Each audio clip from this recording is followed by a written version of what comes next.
Kakinada bar association ఎన్నికలు ఉత్కంఠభరితంగా జరిగాయి. 12 పదవులకు గాను 2 పదవులు ఏకగ్రీవమయ్యాయి.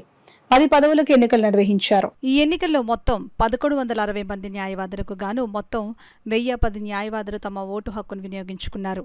ఈ ఎన్నికల్లో అధ్యక్షుల పదవికి ఏలూరు సుబ్రహ్మణ్యం, ప్రసన్న కుమార్ మధ్య పోటీ ఆసక్తిగా మారింది. ఈ ఎన్నికలకు ఎన్నికల అధికారిగా బార్ అసోసియేషన్ అధ్యక్షులు ముత్తేశ్వరరావు ఎన్నికలను సజావుగా ప్రశాంత వాతావరణంలో నిర్వహించారు.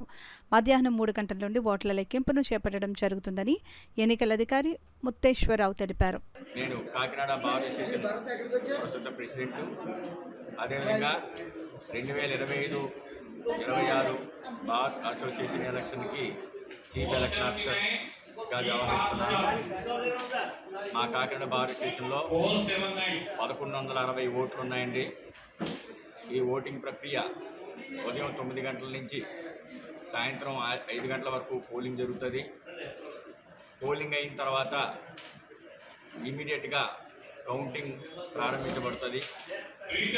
మాకు president, vice president, general secretary, joint secretary, sports and cultural secretary, library secretary, treasurer, super senior member and junior committee members,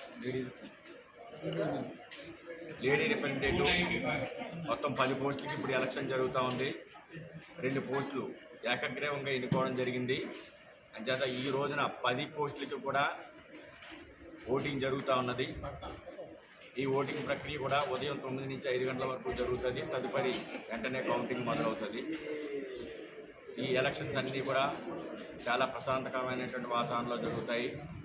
ఈ అభ్యర్థుల్ని, వారి మద్దతుదారుల్ని కూడా ఎలక్షన్లన్నీ కూడా ప్రశాంతమైనటువంటి వాతావరణంలో జరిపించవలసింది